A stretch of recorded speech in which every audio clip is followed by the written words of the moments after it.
বাংলাদেশের দক্ষিণাঞ্চলের ব্যস্ততম রুট পটুয়াখালী থেকে কুয়াকাটা পর্যন্ত ৮৩ কিলোমিটার দীর্ঘ মহাসড়ক। প্রতিদিন শত শত যানবাহন ছুটে চলে পর্যটন নগরী কুয়াকাটা ও পায়রা বন্দরের দিকে। এই মহাসড়ক জুড়ে রয়েছে অন্তত ২০টি তীক্ষ্ণ বাঁক। বাঁকগুলো এমন কোণে তৈরি, বিপরীত দিক থেকে আসা গাড়ি দেখা যায় না। চালকদের হঠাৎ সিদ্ধান্ত নিতে হয়। দ্রুত গতি, ভারী যান আর মোটরসাইকেলের চাপ সব মিলিয়ে ঘন ঘন দুর্ঘটনা ঘটে। মোড়ে যখন আমরা সোলো করি একটা গাড়ি দেখিয়া, তখন আরেকটা গাড়ি যদি একটা ছোট গাড়ি আয়, এটা আরেকটা ওভারটেক করে, একটা অটো ব্রেক করলে আরেকটা হ্যারে ওভারটেক করে চলিয়ে যায়। তাই চলিয়ে যায়, ওরে বাঁচাইতে যাই আমার ঢালান লাগে খালে, নাইলে ওরে ঠেলিয়ে লই যাওয়া লাগে। এখন কোনটা করবে গাড়িওয়ালার? আমি হেইডে কন যেটা সরকার যেটা কইবে হেইডে রাইট। কুয়াকাটা পটুয়াখালী যে রাস্তাগুলো সোজা না, সোজা থাকলে গাড়িগুলো খাদে পারতো না, বাঁকার কারণে গাড়িগুলো খাদে উল্টে পড়ে যায়।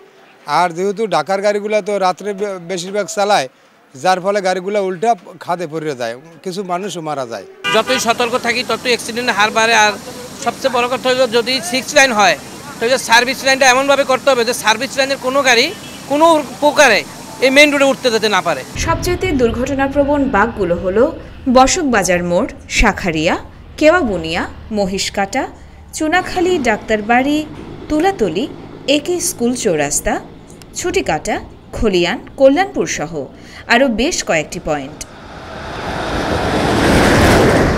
কুয়াশার কারণে রাস্তা কোনটা খাদা কোনটা সেটা চিনে যাচ্ছে না, যার জন্য রাস্তা বুঝিয়ে সোজা চালাই যে তখনই গাড়ি খাদে পড়ে যায়। তারপরে আসে ড্রাইভার অক্ষমতার কারণে দুর্ঘটনা বাড়ছে। আসলে ড্রাইভার অক্ষমতা না, আসলে আমাদের পরিকল্পনা অক্ষমতা। রাস্তা থেকে অবৈধ যানবাহন নিষিদ্ধ। 2 নম্বর হইলে রাস্তার উপরে হাট বাজার থেকে এইটাও নিষিদ্ধ।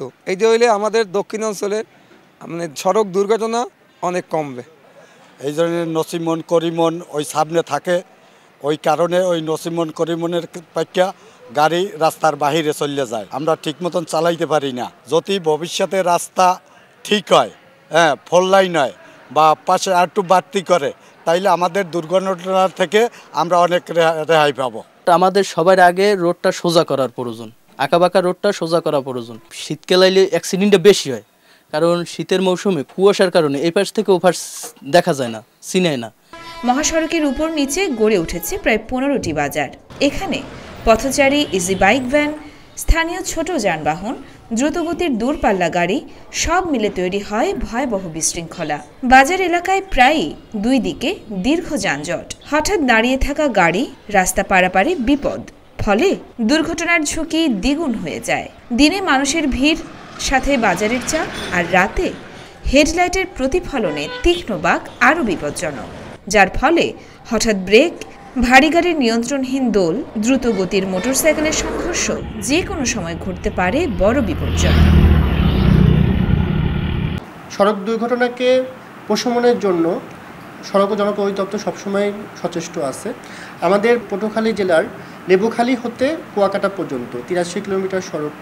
এই সড়কটি গত অর্থ বছরে আমরা যে বাঁকগুলো আছে সেই বাঁকগুলোতে বিভিন্ন ধরনের সাইন সিগন্যালের ব্যবহার করার মাধ্যমে আমরা এগুলোকে অলরেডি আমরা কিছু কাজ করেছি নিরাপদ করার জন্য। তো সেটা আরও সামনে এই অর্থ বছরে আমরা আরও কিছু কাজ করব যেন নিরাপদ করা যায়।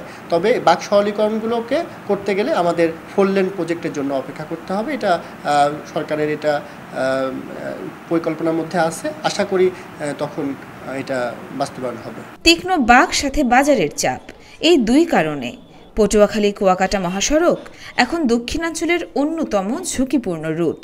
প্রতিদিন ঝুঁকি বাড়ছে সাধারণ মানুষ ও পর্যটকদের জন্য।